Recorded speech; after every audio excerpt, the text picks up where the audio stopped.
Se daqui a 300 anos um arqueólogo encontrasse uma bolsa sua, perfeitamente preservada, o que ele conseguiria descobrir a seu respeito e a respeito da nossa época a partir dos objetos guardados dentro dela? Uma reclamação frequente, especialmente das mulheres, é que os bolsos das nossas roupas nunca são grandes o suficiente para tudo que a gente precisa carregar.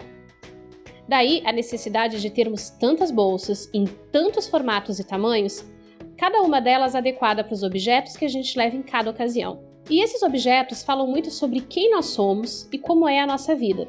E embora a vida nos séculos passados seja bem diferente da nossa no século XXI em vários aspectos, o que as pessoas levavam nas suas bolsas e nos seus bolsos também eram objetos que de alguma forma eram considerados importantes para elas, a ponto de elas quererem guardar ou proteger. E assim como os nossos objetos dentro das nossas bolsas, esses objetos do passado também nos ajudam a ter uma ideia e conhecer um pouquinho do que era o cotidiano e os hábitos das pessoas que viveram em outras épocas.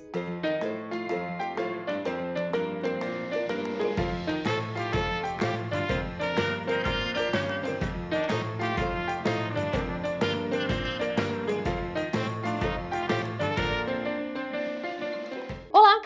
Tudo bem com você aí desse lado? Se você está caindo meio que de paraquedas aqui no canal, seja muito bem-vindo e deixa eu me apresentar.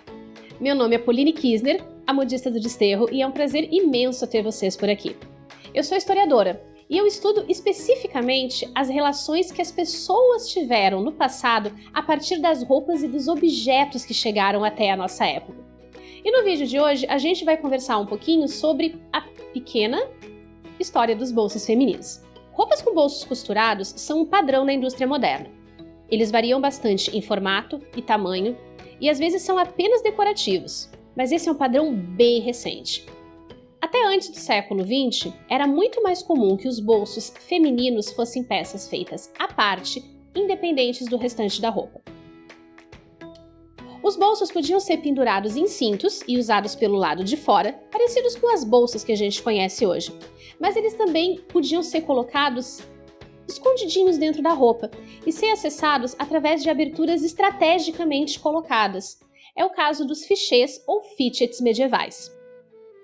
Nesse manuscrito de 1352, a gente vê 2 trajes com aberturas enfeitadas com pele branca. Essas aberturas podiam ser usadas tanto para alcançar uma bolsinha ou um bolso preso a um cinto, que ficava debaixo da roupa, mas também podiam ser usados para aquecer as mãos num dia frio.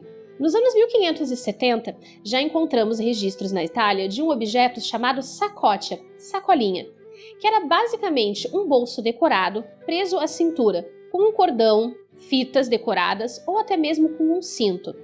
E graças à arte do período renascentista, a gente consegue ter alguma ideia de como esses bolsos eram usados no dia a dia das mulheres. Aparentemente, eles podiam ser feitos em tecidos finos, até bordados, e geralmente eram usados do lado de fora da roupa.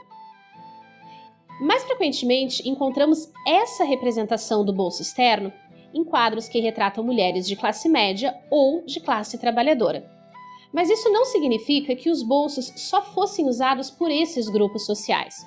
O traje fúnebre de Eleanor de Toledo é um ótimo exemplo disso e que nos fornece algumas pistas de como as mulheres da classe alta, da nobreza e da burguesia também fariam uso desses bolsos. Eleanor era uma princesa espanhola, casada com o Duque de Florença.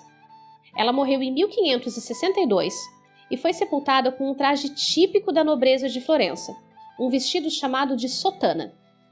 E quando essa peça foi restaurada, os pesquisadores encontraram evidências de aberturas laterais entre as pregas da saia, que possivelmente seriam usadas para acessar os bolsos internos ou sacotes.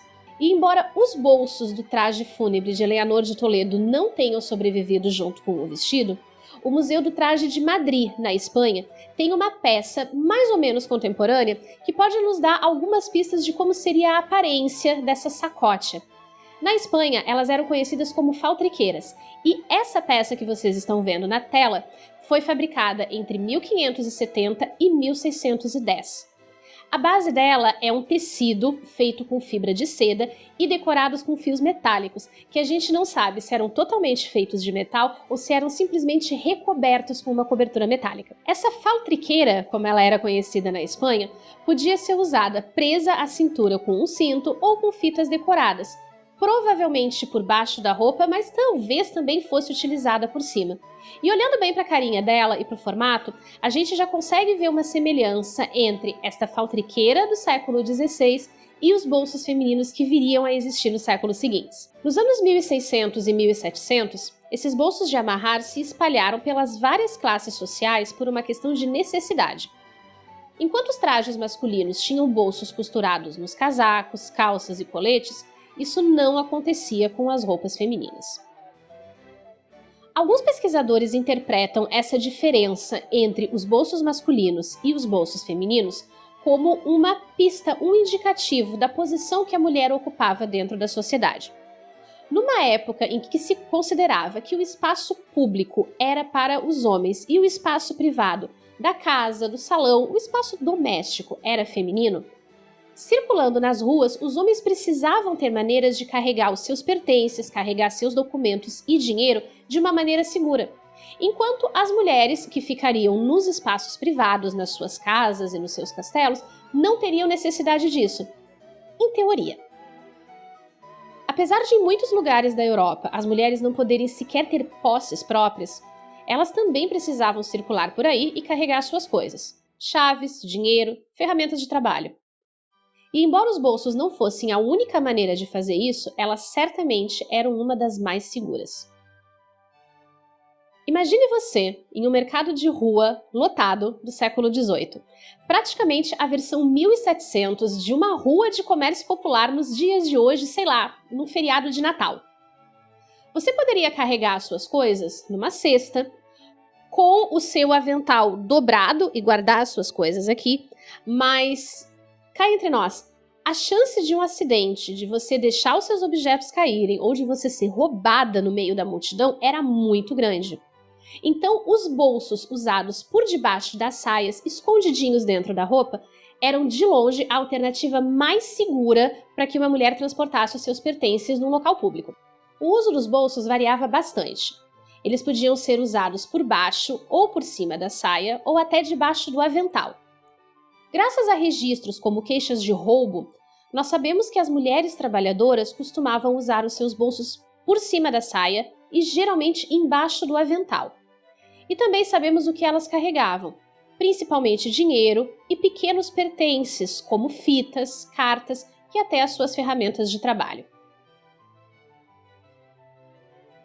Mas claro que a posição mais segura era embaixo da saia. Através de aberturas posicionadas entre as pregas e que ficavam quase invisíveis, a mulher podia tirar e colocar objetos do bolso com certa segurança. Os bolsos tinham formatos, tamanhos e materiais variados. Alguns eram simples, feitos com tecidos lisos e até retalhos, utilizando o que hoje nós conhecemos como técnica de patchwork. Outros também eram feitos em tecidos nobres e até decorados com bordados super elaborados. E, pelo que acreditam os pesquisadores, a maioria desses bolsos eram feitos em casa, com sobras de tecido de outros projetos. E por serem peças que se destinavam a ser usadas debaixo da roupa, que ficariam escondidas do olhar das pessoas, é possível que os bolsos fossem utilizados para ensinar as primeiras técnicas de bordado para as meninas que estavam aprendendo trabalhos manuais. Esse tipo de bolso amarrado começa a perder espaço quando as roupas femininas se tornam menos volumosas. A silhueta da regência não tinha espaço para esconder esses bolsos internos sem marcar a roupa. E o que as mulheres ricas passaram a usar?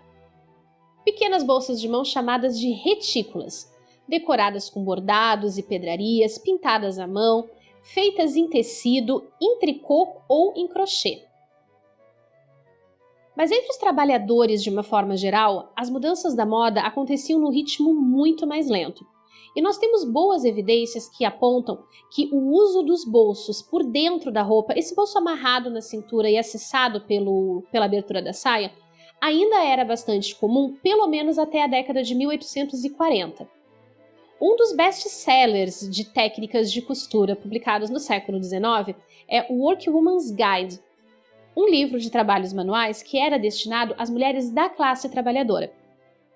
E ele ainda traz para a gente referências de como serem feitos os bolsos internos, os bolsos amarrados, como eram feitos no século XVIII, mas também nos informa que nesse período, final dos anos 1830, começo de 1840, uma novidade já estava chegando na moda feminina, e que as mulheres elegantes estavam abandonando os antigos bolsos de amarrar por uma novidade que prometia conquistar o coração das mulheres: bolsos costurados diretamente nas saias. Apesar disso, essa mudança de incorporação dos bolsos costurados diretamente nas saias ou nos casacos femininos parece ter sido mais lenta do que possa parecer imediatamente. Nós ainda encontramos evidências dos bolsos amarrados à cintura, presentes nos trajes rurais da Europa pelo menos até a década de 1870, e ainda hoje nós encontramos a presença desses bolsos, faltriqueiras, algibeiras, nos trajes folclóricos de diferentes partes da Europa, nos trajes folclóricos de Portugal, por exemplo. Os bolsos costurados das roupas femininas do século XIX tinham um grande problema. Eles não eram grandes o suficiente, e muitos eram pensados mais como parte da decoração da roupa do que necessariamente algo utilitário. É o caso das saias de anquinha de 1870, que tem bolsos para transportar a sombrinha, mas não tem um bolso para guardar dinheiro. Bolsos costurados nas roupas femininas realmente começaram a ganhar espaço a partir dos anos 1880, na mesma época em que a moda feminina começa a pegar emprestados alguns elementos de alfaiataria dos trajes masculinos. Casacos e saias ganharam bolsos costurados de tamanho considerável, mas nunca da mesma quantidade ou no mesmo tamanho dos trajes masculinos. Entre calça, colete e casaco, um homem vitoriano de 1880 podia ter até 20 bolsos à sua disposição, dependendo da habilidade do alfaiate. As roupas femininas nunca tiveram isso. Numa época tão obcecada por reforçar os papéis de gênero e fixar a imagem da mulher como uma flor feminina delicada que precisava ser protegida dos males do mundo e trancada dentro de casa, como é o caso da era vitoriana, uma coisa aparentemente tão simples quanto essa diferença de bolsos nas roupas também pode ser interpretada como um símbolo dos diferentes papéis que se esperavam que homens e mulheres assumissem na sociedade vitoriana. Não é exatamente uma coincidência que os bolsos tenham se tornado maiores e mais populares nas roupas femininas justamente nos anos 1890, quando jovens mulheres começam a circular com mais liberdade graças às bicicletas e até a trabalhar fora por vontade própria e não só por necessidade. Nos anos que antecederam e durante a Primeira Guerra Mundial, saias e casacos com bolsos generosos se tornaram cada vez mais comuns e, de uma certa forma, refletem os novos papéis que as mulheres estavam assumindo naquele momento, em que os homens estavam no campo de batalha e as mulheres precisaram assumir os postos de trabalho que tinham sido deixados vagos. E embora muita coisa tenha mudado de lá para cá, a diferença entre os bolsos nas roupas femininas e nas roupas masculinas ainda é muito visível. Seria isso algum tipo de conspiração maligna do patriarcado na indústria da moda? Ou simplesmente algo que se tornou inconsciente na indústria da moda por ser um hábito com raízes tão antigas? Não dá para afirmar isso com certeza. Mas a gente também não consegue estudar a história dos bolsos, tanto femininos quanto masculinos, e eliminar dessa equação as questões relacionadas aos papéis de gênero. A boa notícia é que nós não temos que nos conformar com absolutamente mais nada. Então, seja de mochila, de bolsinha, de clutch, de maxi bag, de pochete ou até com um bolso bordado do século XVIII, leve tudo o que você precisar e vá para onde você quiser. Ei, você, não vai embora ainda não, fica que tem mais. Deixe seu like nesse vídeo, aproveite para se inscrever aqui no canal e confira esses outros vídeos que eu separei para você e que eu tenho absoluta certeza que você vai adorar também.